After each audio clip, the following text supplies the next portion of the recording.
Hey there, Agile Adventurer. Just a quick question. What if, for the price of a fancy coffee or half a pizza, you could unlock over 700 hours of the best Agile content on the planet? That's audio, video, e-courses, books, presentations, all that you can think of. But you can also join live calls with world-class practitioners and hang out in a flame war-free and AI slop-clean Slack with the sharpest minds in the game. Oh, and yes, you get direct access to me, Vasco, your Scrum Master Toolbox podcast. No, this is not a drill. It's the Scrum Master Toolbox membership. And it's your unfair advantage in the Agile world. So if you want to know more, go check out scrummastertoolbox.org/membership. That's scrummastertoolbox.org/membership. And check out all the goodies we have for you. Do it now. But if you're not doing it now, let's listen to the podcast. Hello, everybody. Welcome to the Team Tuesday this week on the Scrum Master Toolbox podcast. We have with us Gunnar Fischer. Hey, Gunnar, welcome back. Hello. So, Gunnar, we're going to talk about teams in a second, but before we dive into that, do share with us, and I hesitate as I ask this, the book that most inspired you in your career as a Scrum Master. Yeah, it's always cruel choosing one when you have read so many, and I'm usually recommending a lot of books in my everyday life, but if I had to pick one, it's Jeff Watts' Scrum Mastery, second edition. It's, of course, a classic for Scrum Masters. Why was it so important for me? It influenced me years before I actually read it, and I'm still using it. This book has a lot of phrases about a good Scrum Master does this, and a great Scrum Master does that. And when I read it the very first time, just after having a Scrum course, I thought, oh my God, this kind of wisdom, what should I do with it? Years later, I read those phrases again, and I said, oh my God, I understand them. And then when I was a Scrum Master with a few years of experience, I said, yeah, of course, it's like this. Why would it be different? And then suddenly I became modest and said, yes, we know these are truth phrases, but it's about making them true and living them and watching out for when they are not true.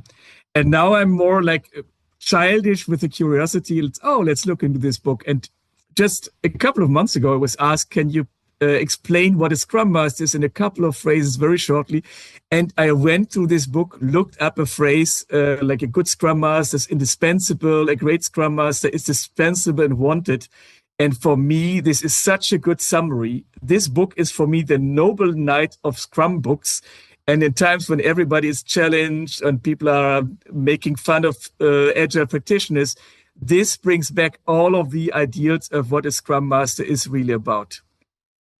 Absolutely. Okay, we'll put the link on the show notes, as well as a link to the episodes we have with Jeff Watts, the author of the book. So it's always great to be able to listen to the author and understand their thinking, and then read the book, because the book has that thinking somewhat crystallized. Of course, not all of it, but some of it crystallized. So definitely we'll put the link in the show notes for everybody to go and read it. Amazing recommendation.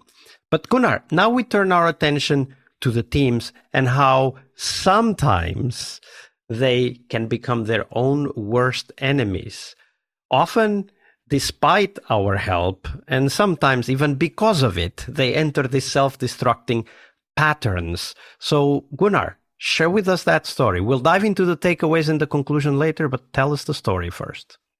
Yeah, my worst team, luckily it's a very easy pick. I was not this team's Scrum Master, but it was supposed to be a Scrum team, but it was neither Scrum nor a team. So it was more like the anti-pattern bingo team. So this was my first job abroad. I had just cut all ties to my country of origin, moved abroad, and I was coming on this specific team. And I soon realized that we were in trouble. The manager changed. There was a big minus, let's say, and I learned over a couple of months. So first in the company, there was something going wrong. The team within the company had a bad reputation, was used as a punchback. The manager of manager was treating it more like a stepchild. The new manager, how to explain? I think the new manager was not sure what he had signed up for or what he should do with the team or what his job was. And then the individuals on the team also didn't, and at least some of them, I don't think they wanted to work in this team or like a team. So it was like failure on every single level that you can imagine. This includes me, of course, as well. I mean, it was also on this team. And me not looking through this and me also not taking the right steps that I should have taken back at the time. Yeah. So yeah, the team continuously missed its goals, didn't find agreement, didn't work together, didn't have a right tone. The people on the team didn't find the right tone. There was a lot of decisions made behind closed doors, outside of the official meetings, and whatever dimension you could bring up, I think that team showed how not to do it. And of course, that was the end result. But what led the team to that? Like, what were, I don't know, some signs or behaviors, external or internal, that led to the team reaching that state? Yeah. And I think, again, you could go on basically every level. I think the overall company situation at the time was not very good. And this politics and backstabbing and everybody being afraid was already the environment that was not so nice.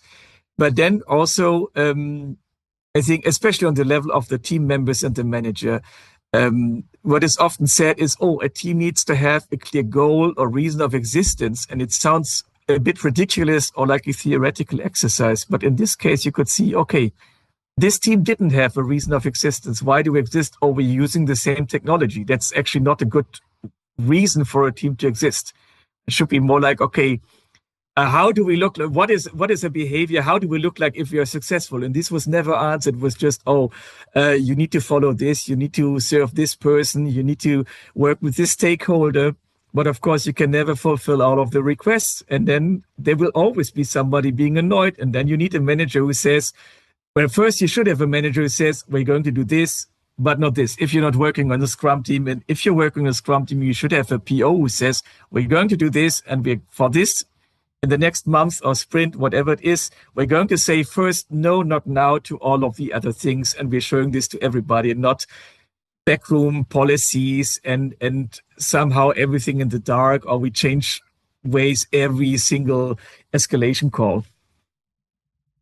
When you think about teams like this, and of course, teams that exist for any random reason in a highly political organization are unfortunately very common. Yeah. What are the things we should really be looking for? Because, I mean, of course, you know, and I know, everybody knows that there are teams that are put together for random reasons in highly political organizations that, despite all of that, succeed. Yeah. So what made this team especially prone, I guess we could say, to anti-patterns? Yeah. I think it's a good point that even the environment can be bad, but the team can still be good. And I think in this case, we never had a good conversation about what is success for us, how should we work together, how can be our team success reflected in individual success and vice versa. If you have the impression that the success is a zero-sum game where if you win, I lose, and vice versa, then it will be really hard. Or if you think a good collaborator is somebody who has all the answers, then discussions about what should we do are very hard to do. So I think it was a bit like, how do you show up at the job, but also then again to the management level, how do you develop your people? What is expected of the people? It was never answered. I really like that phrase, when success is a zero-sum game, you can't have a team for sure. But now I want to zero in on something that you just mentioned again, which is this idea that management patterns have an influence on how the team develops.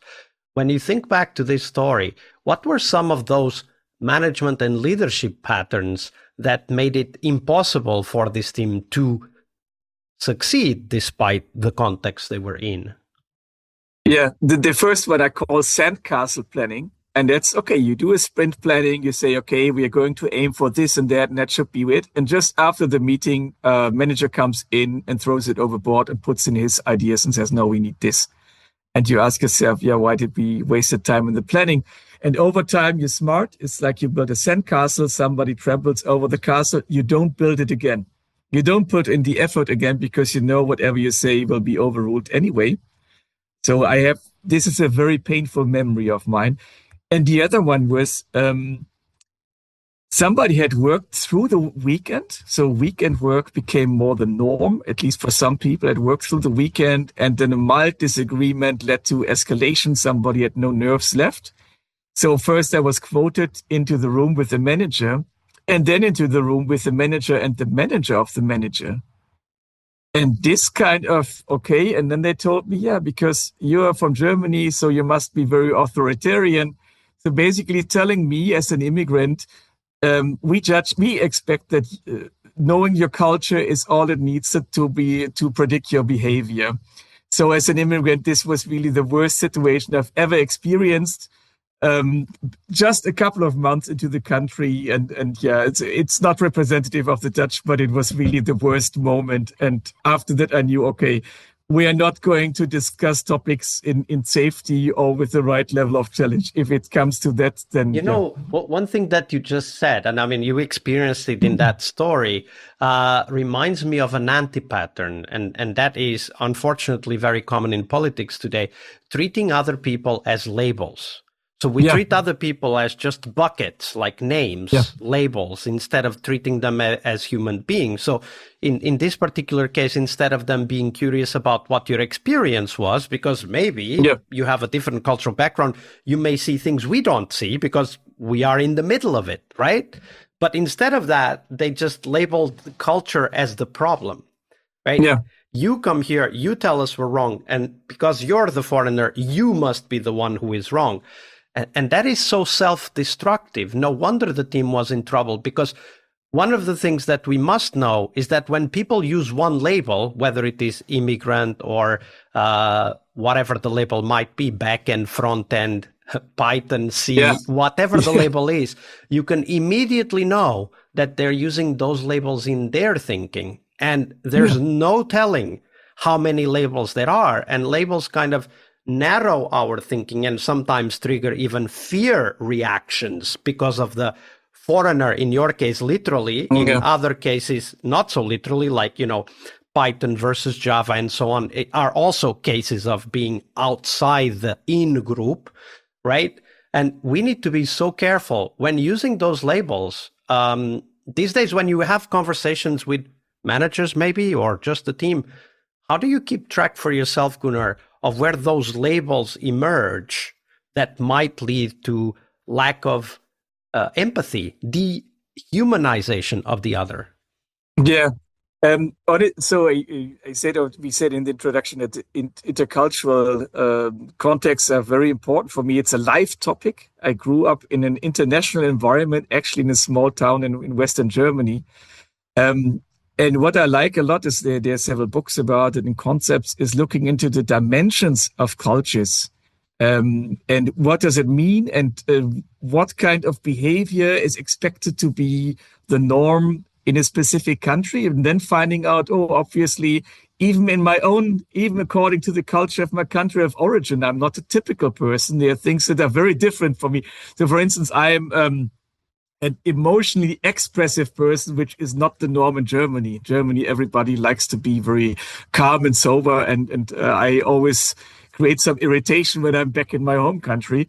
And then even making this an explicit topic of a conversation, if you have a new colleague or you're getting to know somebody, and upfront telling them, you know what, in this regard, I'm really typical and more with a smile. And in this regard, I'm totally not typical. And once you've said it, it's like, we are banning the demon. We know the demon's name, because then people know, I'm also aware of how I am and what effect this might have on other people. And then we can find work agreements and say, okay, if I'm more emotionally expressive, I talk a lot, then we should find structures that inhibit me from talking too much, or people are allowed to signal to me when it's too early in the morning for them to get so many emotions. That's totally fine. Or creating more quiet moments. for the introverts and saying, okay, our talking patterns are like this. Maybe we'll take some, if we weren't on a podcast, we would rather take several seconds of silence, which I also like a lot. And I put myself often on mute on a call to intentionally trigger that somebody else breaks the silence. Yeah, absolutely. And what you just said, like being aware of these cultural patterns, and cultural does not mean different countries or even different cities within a country. Cultural just means the person's culture. And if we are not curious about that person's culture, we will never understand them. Labels and standards do not open the complexity of human existence. If we really want to help teams succeed, I mean, there is no other way around. We need to know these people. We need to know who they are. We need to know their background. We need to know what makes them tick. Yes, and the thing, after you've seen it work in different teams, you also understand, teams need to find explicit agreements on this is how we work. Maybe you're a bit more polite, maybe you're a bit more open and use strong words, but whatever the standard is, once you've settled for it, make it explicit and live up to it. And if you find over time always shifting, okay, make it explicit and then find a new agreement, or be ready to explain how you're working to a new member so they don't they don't make all the mistakes, or they understand what's going on. Yeah, absolutely. So much we could talk about on this topic, but that will have to wait for another podcast. Indeed. Yes. Gunnar, thank you very much for sharing all of that with us. Yes, it's been a pleasure. All right, I hope you liked this episode. But before you hit next episode, here's the deal.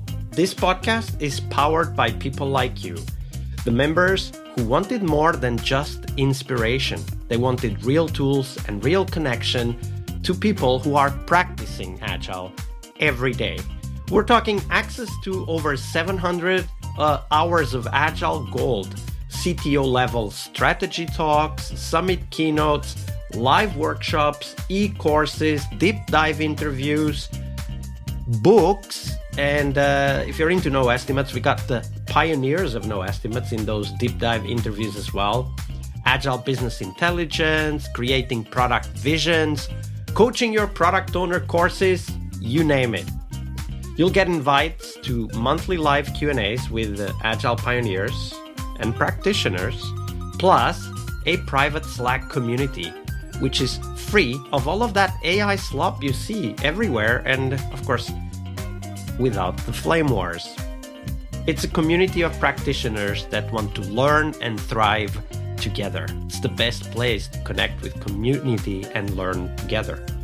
So if this podcast has helped you before, imagine what you will get from this podcast membership. So head on over to scrummastertoolbox.org/membership and join the community that's shaping the future of Agile. And we have so much for you. So check out all the details at scrummastertoolbox.org/membership, because listening is great, it's important, but doing it together, that's next level. I'll see you in the community Slack. We really hope you liked our show. And if you did, why not rate this podcast on Stitcher or iTunes? Share this podcast and let other Scrum Masters know about this valuable resource for their work. Remember that sharing is caring.